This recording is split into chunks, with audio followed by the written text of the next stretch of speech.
नमस्कार दोस्तों, हमारे YouTube चैनल पर एक बार फिर आपका स्वागत है।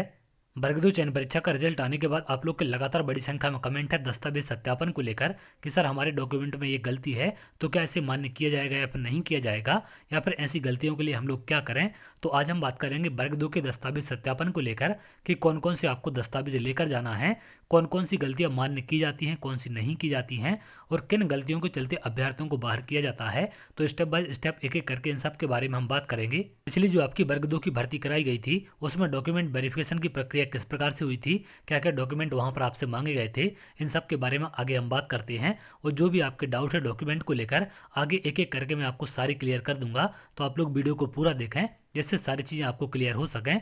अधिकांश अभ्यर्थी अपने नाम में स्पेलिंग मिस्टेक को लेकर या फिर नाम में स्पेस को लेकर ऐसी कई सारी गलतियों को लेकर कमेंट कर रहे हैं। तो आगे आपको एक एक करके सारी चीज़ें क्लियर हो जाएंगी। सबसे पहले अगर हम बात करें डॉक्यूमेंट के बारे में, तो पिछली जो वर्ग 2 की भर्ती कराई गई थी उसमें पहले आपके ऑनलाइन डॉक्यूमेंट अपलोड कराए जाते हैं। दस्तावेजों का विवरण अभ्यर्थियों द्वारा अपलोड किए जाने वाले दस्तावेज माध्यमिक शिक्षक पद हेतु, तो माध्यमिक शिक्षक के लिए कौन कौन से दस्तावेज अपलोड कराए गए थे। जन्म तिथि के प्रमाणीकरण हेतु 10वीं अथवा 12वीं की अंक सूची यहाँ पर अपलोड करनी थी, तो इसको अपलोड कराया गया था। स्नातक उपाधि की तीनों वर्षों की प्रत्येक सेमेस्टर की अंक सूची, तो स्नातक उपाधि जो आपने ग्रेजुएशन की है उसकी प्रत्येक सेमेस्टर की या फिर सभी वर्षों की आपको यहाँ पर अंक सूची अपलोड करनी पड़ती है।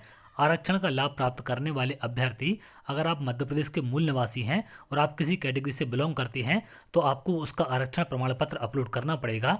जैसे अनुसूचित जाति जनजाति अन्य पिछड़ा वर्ग या फिर ईडब्ल्यूएस वाले जो अभ्यर्थी हैं इनको अपने प्रमाण पत्र जो मध्य प्रदेश के सक्षम अधिकारी द्वारा जारी वैध हों और नवीनतम डिजिटल प्रमाण पत्र होना चाहिए। तो इस बात का आप ध्यान रखें। अगर अभी भी आपका प्रमाण पत्र डिजिटल नहीं है तो इसे आप डिजिटल करवा लें, क्योंकि डिजिटल ही आपके मान्य किए जाते हैं। तो इस बात का आप ध्यान रखें। अभी आपके पास समय है, आप लोग इसमें किसी भी प्रकार की गलती है तो उसमें भी आप करेक्शन करवा सकते हैं, अपना नया प्रमाण पत्र बनवा सकते हैं। क्योंकि जब आपकी डेट आ जाएगी उसके बाद ज़्यादा आपको समय नहीं मिलता है, तो अभी आपके पास समय है, आप लोग इन सब में सुधार करवा सकते हैं। मध्य प्रदेश का स्थायी निवासी प्रमाण पत्र, अगर आप मध्य प्रदेश के मूल निवासी हैं और आपने आरक्षण लिया है तो बिल्कुल आपको ये लगाना पड़ेगा। क्योंकि अगर आप गेस्ट के रूप में काम कर रहे हैं या फिर किसी कैटेगरी से बिलोंग करते हैं तो इसका फायदा आपको तभी मिलेगा जब आप मध्य प्रदेश के मूल निवासी होंगे। तो इस बात का आप ध्यान रखें। अगला पॉइंट है अति शिक्षक अनुभव प्रमाण पत्र संबंधित सक्षम अधिकारी द्वारा जारी प्रमाण पत्र, तो गेस्ट टीचर का प्रमाण पत्र भी आपको अपलोड करना पड़ता है। इसको लेकर भी विकल्प वहां पर दिया जाता है। तो आपके पास 3 सत्र में न्यूनतम 200 दिन का प्रमाण पत्र होना चाहिए, तभी उसे मान्य किया जाएगा, जो कि आपके विज्ञापन में भी गाइडलाइन जारी की गई थी। दिव्यांगता भूतपूर्व सैनिक की स्थिति में सक्षम अधिकारी द्वारा जारी वैध नवीनतम डिजिटल प्रमाण पत्र होना चाहिए। तो अगर आप दिव्यांग कैटेगरी से या फिर भूतपूर्व सैनिक हैं तो भी आपके पास डिजिटल नवीनतम प्रमाण पत्र होना चाहिए, तभी इसे मान्य किया जाएगा। अगला है बीएड की अंक सूची सभी सेमेस्टर की या फिर डीएलएड की अंक सूची समस्त सेमेस्टर की या फिर सभी वर्षों की यहाँ पर आपको अपलोड करना पड़ेगी। किसी एक के अपलोड करने से काम नहीं चलेगा। अगला आप देखें आयु छूट संबंधी प्रमाण पत्र सक्षम अधिकारी द्वारा यदि लागू हो, तो यदि आपको किसी कारणवश आयु में छूट दी गई है तो इसका प्रमाण पत्र भी आपको अपलोड करना पड़ेगा। उपनाम परिवर्तन की स्थिति में शपथ पत्र, नाम एवं उपनाम दोनों परिवर्तन की स्थिति में राजपत्र में परिवर्तित नाम के प्रकाशन की प्रति आपको लगानी पड़ेगी। अगर आपका नाम चेंज है, यदि आपका नाम और उपनाम दोनों चेंज हैं तो राजपत्र में जो प्रकाशित प्रति है उसको आपको लगाना पड़ेगा। अगर आपका सिर्फ उपनाम आपका सरनेम चेंज है तो आपका शपथ पत्र से भी काम चल जाएगा, ये भी अपलोड करना पड़ेगा। आप देखते हैं इस बार के जो ऑनलाइन डॉक्यूमेंट आपके अपलोड कराए जाते हैं या फिर जो भी आपकी प्रक्रिया कराई जाती है वहाँ पर कौन कौन से ऑप्शन दिए जाते हैं। पिछली भर्ती के टाइम पर ये सारे डॉक्यूमेंट आपसे अपलोड कराए गए थे। अब इस बार हो सकता है कि थोड़ा बहुत चेंज विभाग की तरफ से कर दिया जाए, क्योंकि हर बार कुछ ना कुछ चेंज देखने मिलता है, चाहे हम गेस्ट टीचर की भर्ती की बात करें या फिर परमानेंट टीचर की। तो इस बार जो भी आपका चेंज होगा उसके बारे में आपको सारी चीज़ें अपडेट कर दूंगा। लेकिन यहाँ पर आप डॉक्यूमेंट देख लें क्या क्या डॉक्यूमेंट आपसे मांगे जाते हैं, क्योंकि इन्हीं के आधार पर आपकी भर्ती कराई जाती है। जो आपके मेन क्वालिफिकेशन है वो आपके पास कंप्लीट होनी चाहिए। क्वालिफिकेशन कब तक आपकी कंप्लीट होनी चाहिए इसकी जानकारी आपको विज्ञापन में दी गई थी कि चयन परीक्षा के आवेदन की जो आखिरी तारीख है उस तारीख तक आपके डॉक्यूमेंट कंप्लीट होने चाहिए या आपकी क्वालिफिकेशन कंप्लीट होना चाहिए, तभी उसे मान्य किया जाएगा। अब यहाँ पर अभ्यर्थियों के इन डॉक्यूमेंट में कई सारी ऐसी गलतियां हैं, जैसे सरनेम में मिस्टेक है या फिर उनकी स्पेलिंग वगैरह में मिस्टेक है। अगर आपका सरनेम पूरा चेंज है तो आपको शपथ पत्र लगाना पड़ेगा, एक एफिडेविट आप लोग बनवा लेंगे तो उससे भी आपको कंसीडर कर लिया जाएगा, इसमें कोई भी दिक्कत आपको नहीं आएगी। अब अगर हम बात करें स्पेलिंग मिस्टेक में, किसी के एक लेटर में गलती होती है, किसी के 2 लेटर चेंज होते हैं, किसी के नेम और सरनेम में स्पेस नहीं होता है या फिर होता है, ऐसी कई सारी गलतियां हैं। तो यहाँ पर विभाग की तरफ से आदेश जारी किया गया था, उच्च माध्यमिक शिक्षक एवं प्राथमिक शिक्षक नियोजन अंतर्गत अभ्यर्थियों के दस्तावेजों के सत्यापन बाबत। तो यहाँ पर जो दस्तावेज सत्यापन किए जाते हैं, इसमें क्या क्या गलतियां मान्य की जाती हैं, इसमें डायरेक्ट हम थोड़ा सा नीचे चलते हैं। तो यहाँ पर एक पॉइंट आप देखेंगे 6.3 है, सत्यापन के दौरान केवल सारभूत कारणों से किसी दस्तावेज को अमान्य किया जा सकेगा। तो यहाँ पर अधिकारी आपकी छोटी मोटी गलती के चलते डॉक्यूमेंट अमान्य नहीं कर सकते हैं, अगर सारभूत कारण है तभी उसको अमान्य किया जाएगा। सामान्य टंकड़ त्रुटि बरतनी अक्षर विन्यास के आधार पर किसी दस्तावेज को अमान्य न किया जाए, यानी कि आपके दस्तावेज में अगर स्पेलिंग मिस्टेक है तो इन सबको मान्य किया जाएगा, इसके कारण आपको अमान्य नहीं कर सकते। विवाह के कारण होने वाले उपनाम में परिवर्तन के आधार पर किसी दस्तावेज को अस्वीकार नहीं किया जा सकेगा। विशेषकर महिलाओं के केस में ये दिक्कत आती है, क्योंकि उनके शादी के बाद कई सारे लोगों के उपनाम चेंज हो जाते हैं, तो इसके कारण भी इनको अमान्य नहीं किया जाएगा।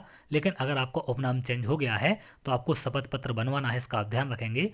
इसी प्रकार परंपरा के अनुसार पिता अथवा पूर्वजों के नाम उपनाम को आधार बनाकर दस्तावेजों को अस्वीकार नहीं किया जाना चाहिए।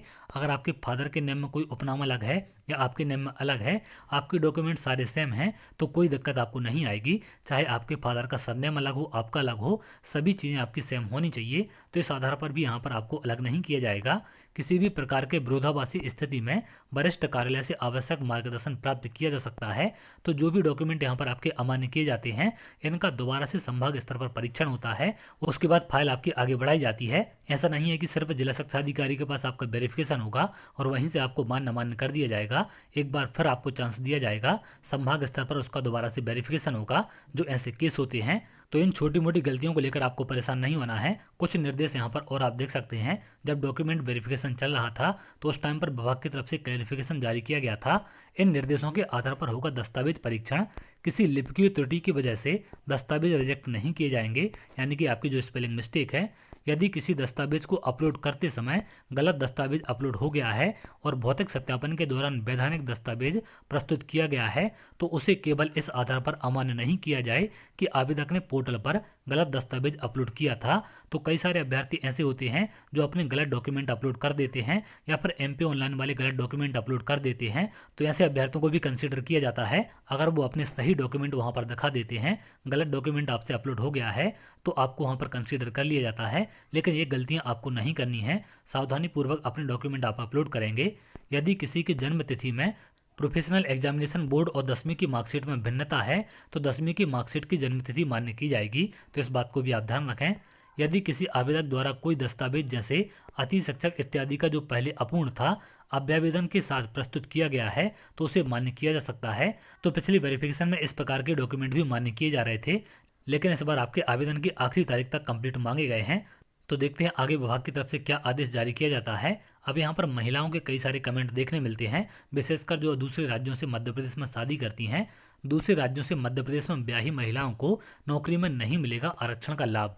कई सारे लोग यहाँ से कमेंट करते हैं कि सर हमारी शादी MP में हो गई है, तो क्या अब हमें कैटेगरी का फायदा मिलेगा या फिर नहीं मिलेगा।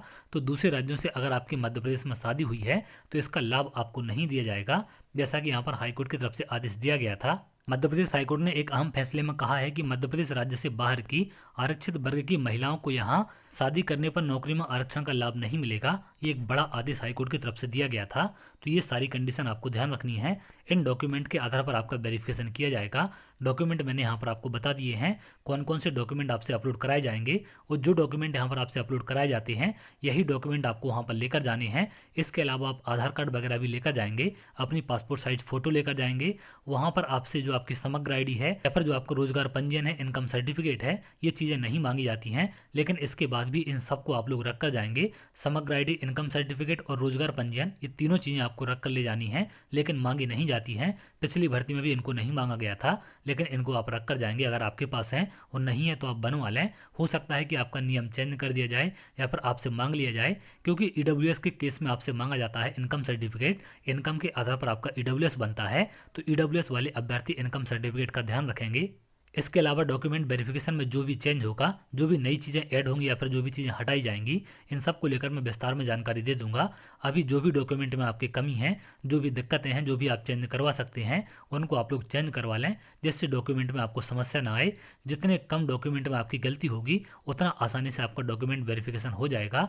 इसके अलावा अगर आपकी कोई गलती में सुधार नहीं हो पा रहा है, तो उसके लिए आप लोग एफिडेविट जरूर बनवाएंगे। एफिडेविट लगाने से भी कई सारी गलतियां आपकी कंसिडर कर ली जाती हैं, तो इन सब बातों का आप ध्यान रखें। तो चलिए आगे, अगर आप ऐसी जानकारी चाहते हैं तो हमारे चैनल के साथ जुड़ सकते हैं, जिससे और भी इंपॉर्टेंट अपडेट आपको मिल सके।